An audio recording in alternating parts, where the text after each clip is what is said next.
انتظار کے لیے، ورنہ مدینہ اور یہودیوں کا آپس میں کوئی لنک بنتا نہیں ہے۔ یہ لوگ جایا کرتے تھے سفر کر کے، راستے میں مدینہ کا نخلستان تھا۔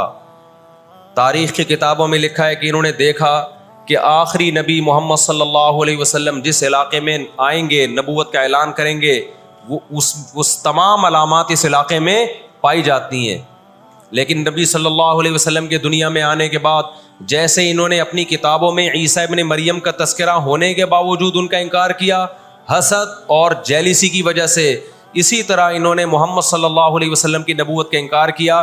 قرآن کہتا ہے اس کی بیس بھی کیا تھی؟ حسد اور جیلیسی۔ دیکھو اللہ کا قاعدہ ہے کہ دنیا میں جو حد سے زیادہ آگے نکلنے کی کوشش کرتا ہے نا، اپنی اوقات سے زیادہ، حق علی اللہ اللہ یرتفع شیء الا وضعہ، نبی صلی اللہ علیہ وسلم نے فرمایا اللہ نے اپنے اوپر یہ بات لازم کر لی ہے کہ جو چیز بھی حد سے آگے نکلے گی اللہ اس کو زمین پہ گرا دے گا۔ آج بھی آپ نے دیکھا ہوگا نا، بہت سے لوگ ہر وقت میں کرتے کرتے تکبر سے دماغ خراب ہونے لگتا ہے۔ اللہ کی قدرت حرکت میں آتی اور اللہ ایک ہی دفعہ میں نیچے پٹکتے ہیں اس کو۔ نبی صلی اللہ علیہ وسلم نے فرمایا اللہ تعالیٰ کہتے ہیں الکبریاء ردائی، تکبر میری چادر ہے، جو مجھ سے اس چادر میں شرکت کی اور الجھنے کی کوشش کرے گا میں اس کو رسوا کر دوں گا۔ یہی 100% یہ معاملہ اللہ نے یہودیوں کے ساتھ کیا ہے۔ یہ لاڈلی قوم تھی، اللہ نے ان میں بہت سارے پیغمبر بھیجے، موسیٰ کلیم اللہ بھیجے جنہوں نے ان کو فرعون کے تسلط سے آزاد کرایا۔ اتنے سارے معجزے دیکھنے کے بعد جب ان کو حکم ہوا اللہ کی راہ میں جہاد کرو تو انہوں نے کیا کہا؟ اذهب انت وربک فقاتلا انا ہاہنا قاعدون، اے موسیٰ تو اور تیرا رب جا کے لڑ، ہم یہیں بیٹھ کے تماشا دیکھ رہے ہیں۔ اللہ نے کیا کیا ہے؟ ابراہیم علیہ السلام کے جو دو بیٹے تھے نا، ایک اسماعیل اور ایک اسحاق، تو اللہ نے نبوت کہاں شفٹ کر دی؟ اسماعیل علیہ السلام کی اولاد، کہ اب جو آخری پیغمبر آئے گا وہ اسحاق علیہ السلام کی اولاد میں نہیں ہوگا، وہ بنی اسرائیل میں سے نہیں ہوگا۔ اسرائیل یعقوب علیہ السلام کا لقب ہے، یعقوب علیہ السلام کی اولاد میں نہیں ہوگا، وہ کس کی اولاد میں ہوگا؟ اسماعیل علیہ السلام۔ ان کے اندر دو بیماریاں، ایک حسد کہ فلاں کو نعمت کیوں مل رہی ہے، اور ایک دنیا سے محبت۔ قرآن کہتا ہے یود احدہم لو یعمر الف سنہ، ان میں سے ہر شخص چاہتا ہے کہ کم سے کم اس کی عمر کتنی ہونی چاہیے؟ 1000 سال۔ اور مسلمان دنیا سے محبت نہیں کرتا۔ تو آپ بتاؤ، دو ایسی قوموں کا مقابلہ ہو کہ ایک زندہ رہنے کے لیے لڑ رہی ہو اور ایک موت کے لیے لڑ رہی ہو، تو فتح کس کو ملے گی؟ جو موت کے لیے لڑتا ہے۔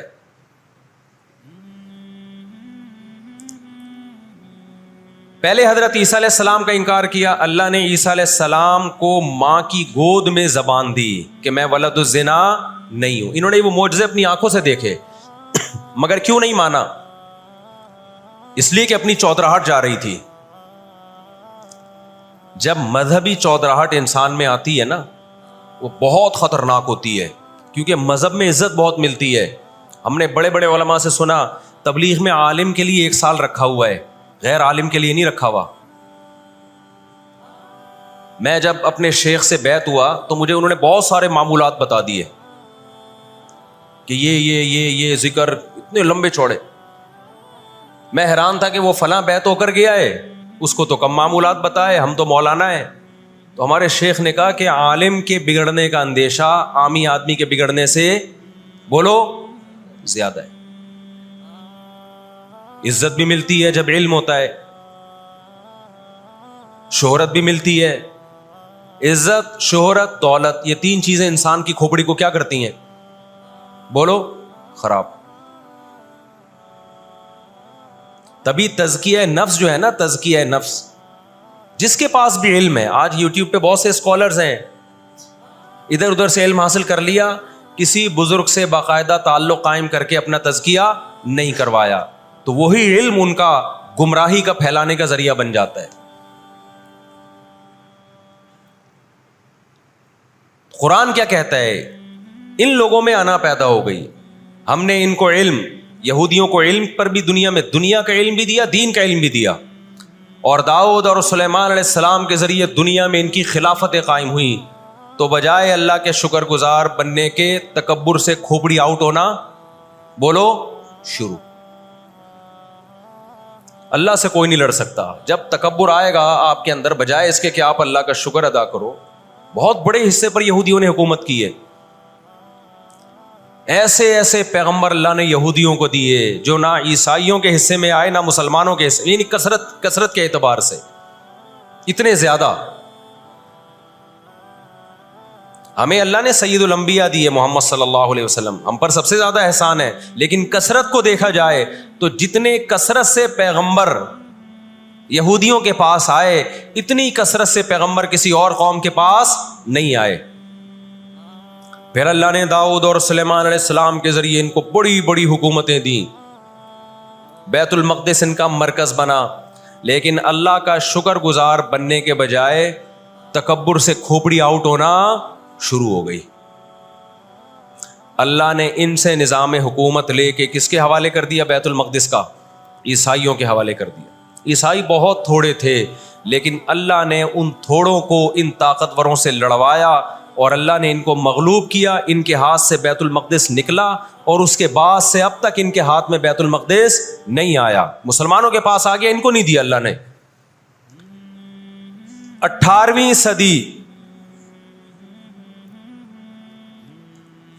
صدی کے شروع میں، 17ویں صدی کے اینڈ میں، سن 1900 کی بات کر رہا ہوں میں، 1901 1902 کی، اس سے بھی کچھ ٹائم پہلے، یہ دنیا میں بکھرے ہوئے تھے، دنیا میں کسی کو ان سے دشمنی نہیں، لیکن دنیا میں جہاں بھی گئے کبھی ایسا نہیں ہوا کہ انہوں نے سازشیں ترک نہ کی ہوں۔ ہٹلر جو تھا نا دوسری جنگ عظیم میں تو جرمنی گیا ہوں نا، میں نے وہ قبرستان بھی دکھایا تھا یہودیوں کا۔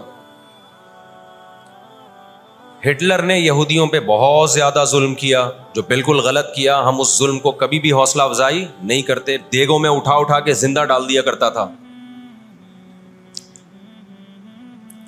ہم اس عمل میں ہٹلر کی بالکل بھی حوصلہ افزائی نہیں کرتے، اس عمل کو اپریشیٹ نہیں کرتے، لیکن اس نے ایک تاریخی الفاظ کہے تھے، اسے پتا تھا دنیا مجھے برا کہے گی بعد میں کہ لاکھوں یہودی مار دیے میں نے۔ اس نے کہا میں چاہتا تھا سب کو قتل کر دیتا، ایک بھی زندہ نہ چھوڑتا، لیکن کچھ میں زندہ چھوڑ کے جا رہا ہوں تاکہ دنیا جب مجھے یاد کرے گی نا کہ یہودی ظالم تھا تو دنیا کو پتا چلے گا کہ میں نے ان کو قتل کیوں کیا، کچھ چھوڑ کے جا رہا ہوں۔ یہ چین سے نہیں بیٹھیں گے، دیکھنا کرتے کیا ہیں یہ۔ آج ہٹلر زندہ ہوتا، ہٹلر اگر آج زندہ ہوتا، دنیا کہتی کہ تو بندہ ٹھیک نہیں تھا لیکن بات ٹھیک کر کے گیا ہے۔ جیسے مشرف بندہ ٹھیک نہیں تھا لیکن بات، اس نے کہا نا دنیا کس کی زبان مانتی ہے؟ ڈنڈے کی، بات ٹھیک کر کے گیا ہے۔ اور میں آپ لوگوں کو بھی کہتا ہوں، آپ کا گھر بھی ایک چھوٹی سی ریاست ہے، گھر میں آپ کا روب ہوگا تو صحیح چلے گا گھر روب نہیں ہے تو بھی دماغ سے نکال دو کہ میں محبت اور امن شانتی کے ساتھ گھر صحیح چلے گا۔ امن شانتی سے ہی چلتا ہے گھر، روب کا ہونا بھی کیا ہے، اس کے بغیر نہیں ہوتا گزارا۔ سمجھتے ہو کہ نہیں؟ تو اللہ نے آدمی کو آدمی اس لیے بنایا ہے کہ اس کا تھوڑا روب رہے گھر کے اندر۔ روب ختم تو گھر سے بڑی مصیبت پھر کوئی نہیں ہے۔ دنیا بھی اسی اصول پہ چلتی ہے۔ تو 17ویں صدی کے آخر میں ان کو خیال ہوا کہ ہم اتنے سکون سے بیٹھے ہوئے ہیں، اب تک دنیا میں کچھ الٹا پلٹا ہوا کیوں نہیں ہے؟ ان کو خیال ہوا یہودیوں کو۔ قرآن نے ان کے بارے میں کیا کہا؟ ضربت علیہم الذلہ، ہم نے ان پر ذلت کو دے مارا ہے۔ آپ کو پتا ہے کہ یہود کا لفظ اتنی بڑی گالی دنیا کے لیے بن گیا تھا۔ ایران میں بہت زیادہ یہودی ہیں، پتا ہے آپ کو؟ اسرائیل کے بعد سب سے زیادہ یہودی ایران میں ہیں، لیکن انہوں نے اپنا نام ایران میں یہود نہیں رجسٹرڈ کروایا، کلیمی رجسٹرڈ کروایا ہوا ہے، موسیٰ کلیم اللہ کی نسبت سے۔ کیوں؟ ان کو پتا ہے کہ یہود کا لفظ دنیا میں کیا بن چکا ہے؟ گالی۔ شرم آئے گی کسی کو بتاتے ہوئے کہ میں یہودی ہوں، اس لیے ایران میں انہوں نے اپنے آپ کو رجسٹرڈ کس نام سے کروایا ہے؟ کلیمی کہتے ہیں ان کو۔ میں مانتا ہوں سارے یہودی ایسے نہیں ہوتے، میں نے پہلے وضاحت کر دی، ہمیں یہودیوں سے دشمنی نہیں ہے، کیونکہ قرآن جہاں یہودیوں کی برائی بیان کرتا ہے وہاں قرآن یہ بھی کہتا ہے لیسوا سواء، سارے ایک جیسے نہیں ہیں. قرآن اعتدال سے بات کرتا ہے، سارے ایک جیسے نہیں ہیں. لیکن جتنا شر اور فساد اس قوم میں ہے قرآن کہتا ہے کہ اتنا دنیا میں کسی اور قوم میں نہیں ہے. لَتَجِدَنَّ أَشَدَّ النَّاسِ عَدَاوَةً لِلَّذِينَ آمَنُوا الْيَهُودَ، اللہ کہتے ہیں تم مسلمانوں کا سب سے بڑا دشمن دنیا کی جتنی قومیں ہیں ان میں سب سے بڑا دشمن کس کو پاؤ گے؟ یہود کو پاؤ گے. اس کے بعد مشرکین کو پاؤ گے، اور اسلام کے سب سے زیادہ قریب تم کس کو پاؤ گے؟ نصارہ کو، عیسائیوں کو پاؤ گے. تو ان کو بہت عرصے سے، صدیوں سے کچھ دنیا میں ہوا نہیں تھا، تو ان کو بیٹھے بیٹھے پریشانی ہونا شروع ہو گئی. چند ان کے فسادی لوگ جمع ہوئے اور انہوں نے کہا کہ بھئی دنیا میں ہر قوم کے پاس ایک ملک ہے، ہر مذہب کے پاس ایک ملک ہے، تو ہمارے پاس بھی ہونا چاہیے. حالانکہ یہ بات ہی غلط ہے. دنیا میں ہر قوم کے پاس ملک نہیں ہے. دنیا میں لاکھوں قومیں ہیں، ملک تھوڑی لاکھوں ہیں. پاکستان میں کتنی قومیں ہیں؟ سرائکی ہے، پنجابی ہیں، اردو ہیں، پٹھان ہیں، بلوچی ہیں. اگر قومیت کی بیس پہ ملک بنانا شروع کر دیں پھر تو ایک ایک انچ کے ملک وجود میں آئیں گے. پھر سرائکیوں میں جائیں گے تو سرائکیوں میں 20 قومیں ہیں. پٹھانوں میں جائیں گے، پٹھانوں میں 40 قومیں نکلیں گی. مہاجروں میں جائیں گے، ان میں صدیقی الگ ہے، ہاشمی الگ ہے، 20 قسم کے، بہاری الگ ہے. وہ تو قوم در قومیں بڑھتی چلی جائیں گی. انہوں نے کہا دنیا میں ہر مذہب کے پاس ایک ملک ہے. حالانکہ یہ بات بھی، سکھوں کے پاس کوئی الگ ملک ہے؟ کوشش کر رہے ہیں وہ بنانے کی، لیکن اب تک کی رپورٹ کے مطابق نہیں ہے. بہت ساری دنیا میں مذہب ہے جن کے پاس کوئی کنٹری. مذہب کی بیس پہ حکومت دنیا میں 3 قوموں نے کی ہے، مذہب کی بیس پہ، جو آسمانی مذاہب ہیں، یہود، عیسائی اور مسلمان. پہلی جنگ عظیم ختم ہونے والی تھی، دنیا امن و امان کی طرف آ رہی تھی. ان کو وہ دنیا کا امن پسند نہیں آیا. انہوں نے جناب طے کیا کہ ہمیں ایک ملک ملنا چاہیے. ان کے بڑے بیٹھے، کسی نے کہا افریقہ میں ہونا چاہیے، کسی نے کہا فلاں جگہ ہونا چاہیے، کسی نے کہا فلاں جگہ ہونا چاہیے. ان میں چند شرارتیوں کو خیال آیا کہ اگر ہم کسی بھی ملک میں، کسی بھی زمین پہ اناؤنس کریں گے نا یہاں ہم نیا کنٹری بنانا چاہتے ہیں، تو ہمارے یہود خود اس پہ آمادہ نہیں ہوں گے. اس لیے کہ جو شخص کسی ملک میں سکون اور اطمینان کے ساتھ رہ رہا ہے، کوئی یہودی، تو وہ کیوں آئے گا ہجرت کر کے وہاں پہ؟ سمجھ میں آ رہی ہے بات؟ بھائی آپ کسی کنٹری میں امن اور سکون کے ساتھ ہو، اعلان ہوتا ہے ان لوگوں کے لیے وہاں الگ ملک بن رہا ہے، تو آپ کہو گے مجھے جانے کی کیا ضرورت ہے جب میں یہاں سکون اطمینان سے ہوں، مجھے تمام حقوق حاصل ہیں.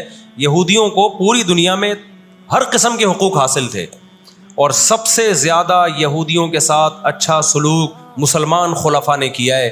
یہودی خود اس کے معترف ہیں کہ مسلمانوں کی اور ہماری جنگیں وہ بنو قریظہ اور بنو نذیر کے بعد، وہ جو مدینہ کے دور میں، اس کے بعد کبھی بھی نہیں ہوئی ہیں. مسلمانوں کی لڑائیاں یا تو اہل فارس سے ہوئی ہیں، ایران جو پہلے کا ایران تھا، یا عیسائیوں سے ہوئی ہیں، یہودیوں سے جھڑپیں نہیں ہوئی ہیں. تو ان کو خیال ہوا بیٹھے بیٹھے کہ ہمیں الگ ریاست چاہیے. مختلف جگہوں کا سلیکشن ہوا، سب ریجیکٹ ہو گیا.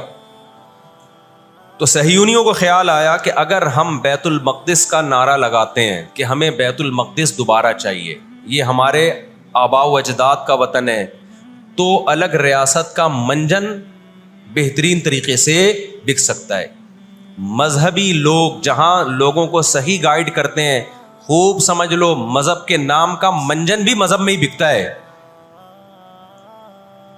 آج بھی ایسا ہو رہا ہے. بہت سی مذہبی تحریکیں لیبل کس کا لگا رہی ہوتی ہیں؟ اسلام میں بھی ایسا ہی ہے. جہاں اسلام میں آپ کو اچھی تحریکیں ملیں گی، وہاں ایسی تحریکیں بھی ملیں گی کہ لیبل کس کا لگایا جا رہا ہوتا ہے؟ مذہب کا، اور مقصد اس کے پیچھے دنیاوی مفاد ہوتے ہیں. اس کو سمجھنے کی ضرورت ہے. ہمارے یہاں جہاں بھی نعرہ لگ جائے نا مذہب کا، تو لوگ سارے گدھے گھوڑوں کی طرح اکٹھے ہو جاتے ہیں. یہ نہیں دیکھتے کہ اس کے پیچھے اس کے مقاصد کیا ہیں.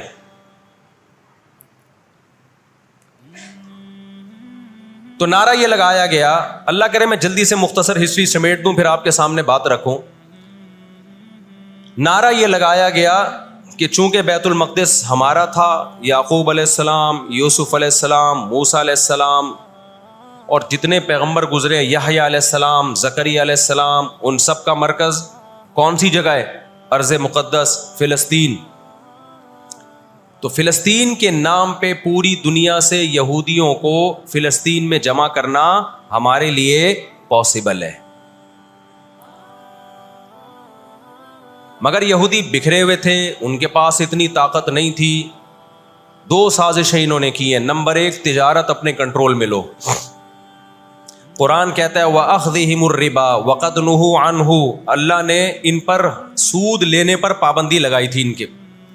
انہوں نے دنیا کو سود کے نظام میں لپیٹ دیا. پوری دنیا کی دولت مرتکز ہو کے کس کے پاس آنے لگی؟ یہودیوں کے پاس. مذہبی ریاست بنائی جا رہی ہے. اس کی مثال ایسے ہے جیسے ہم مسجد بنا رہے ہیں اور بندوق ہاتھ میں لے کے لوگوں کو ڈکیتیاں کر کے پیسہ لاؤ. جتنا پیسہ بنے گا، جتنا پیسہ اکٹھا ہوگا، ہم اس سے کیا بنائیں گے؟ مسجد بنائیں گے. تو اس سے صاف پتہ چل جائے گا بھائی تیرا مقصد مسجد بنانا نہیں ہے، مسجد کے نام پہ منجن بیچنا ہے. سمجھ میں آ رہی ہے بات کہ نہیں آ رہی؟ لیبل مسجد کا لگ رہا ہے اس کے پیچھے، کیونکہ جو مسجد جو بنانا چاہتا ہے وہ کبھی بھی حرام پیسے سے مسجد نہیں بنائے گا. تورات میں آج تک سود کی حرمت موجود ہے. قرآن نے بیان کیا کہ ان کو ہم نے سود لینے سے منع کیا، لیکن انہوں نے سود لینا شروع کر دیا. بڑے بڑے بینک آج کس کے پاس ہیں؟ ان کے تانے بانے سارے کس سے جا کے ملتے ہیں؟ یہودیوں سے. بیٹھے بیٹھے پیسہ جمع کرنا شروع کیا. تبھی تو میں کہتا ہوں یہ جو بڑے بڑے جنرل اسٹور بنے ہوئے ہیں نا، مال بنے ہوئے ہیں، جو بینکوں سے سودی قرضہ لے کے کروڑوں روپے پھونک دیتے ہیں، اس کے بجائے نا اپنے ان غریب دکانداروں کے پاس جایا کرو جو اپنے باپ کی کمائی سے، وراثت کے پیسوں سے دکان بنا کے بیٹھے ہوئے ہیں. یہ جو سودی نظام ہے نا، سودی نظام، اس سے دنیا کی دولت مرتکز ہو کے چند ہاتھوں میں جاتی ہے. پھر وہ چند ہاتھ ہی آپ کے باپ بن کے بیٹھتے ہیں دنیا میں. جب سے ہی بڑے بڑے اسٹورز بننا شروع ہوئے ہیں، مال بننا شروع ہوئے ہیں، یہ چھوٹے موٹے دکانداروں کی جو حلال کی آمدن تھی، ان کی جو بینکوں سے قرضے نہیں تھے، جو دادے پردادے سے محنت کر کے آ رہے تھے اور اب اتنا جمع کیا کہ ایک دکان بنا لیں، وہ سارے ایک طرف رہ گئے. اور ایک سرمایہ دار اٹھتا ہے بینکوں سے اربوں روپے کا قرضہ لے کے ایک بہت بڑی بلڈنگ بنا دیتا ہے اور بیٹھ کے نوٹ چھاپتا ہے. وہ یہ کون سا ان کی خون پسینے کی کمائی ہوتی ہے؟ تو اس عذاب میں دنیا کو کس نے دھکیلا؟ سودی نظام میں. بولو، یہودی نے دھکیلا ہے. ان کے شاطر دماغ نے کام کیا کہ پوری دنیا کی معیشت کس کے کنٹرول میں لے کر آؤ؟ اپنے کنٹرول میں. آج اگر حاجی، ہم یہاں سے حج کرنے جاتے ہیں نا، میں نے ایک دفعہ سعودی عرب میں کسی سے پوچھا کہ یہودیوں کو یہ کھٹکتا نہیں ہے، اتنے لاکھ لوگ آ رہے ہیں، 40 لاکھ 50 لاکھ لوگ حج کر کے جا رہے ہیں، ان کو کھٹکتا نہیں ہوگا؟ اتنی اللہ نے مسلمانوں کو عزت دی. انہوں نے کہا ان کو نہیں کھٹکتا، یہ چاہتے ہیں کہ 40 لاکھ کے بجائے 80 لاکھ لوگ حج کیا کریں. وجہ اس کی ہے کہ وہاں سارا مال ان کی کمپنیوں کا بکتا ہے. میں سمجھا پا رہا ہوں اپنی بات؟ ساری پروڈکٹ کس کی بکتی ہیں؟ منجن انہی کا بک رہا ہے وہاں بھی. تو چاہتے ہیں 40 لاکھ کے بجائے کتنے لاکھ حج کیا کریں؟ 80 لاکھ حج کیا کریں. اللہ میاں نے حج کا جہاں تذکرہ کیا نا، وہاں تجارت کا بھی تذکرہ کیا ہے. لیس علیکم جناح ان تبتغوا فضلا من ربکم. مسلمان جب حج کرنے جاتے تھے تو تجارت بھی کرتے تھے، کیونکہ پوری دنیا سے مسلمان آ رہے ہیں. ایک ملک میں ایک چیز سستی ہے، دوسرے ملک میں وہ مہنگی ہے، تو اس ملک والا یہ سستی چیز لے گیا، یہ والا یہ سستی چیز لے گیا. دونوں پارٹیوں کو پیسہ مل رہا ہے، حج بھی ہو رہا ہے، پیسہ بھی مل رہا ہے. صحابہ کو خیال آیا کہ یہ تو ہم حج کرنے جا رہے ہیں، اس میں ہم بزنس بھی اگر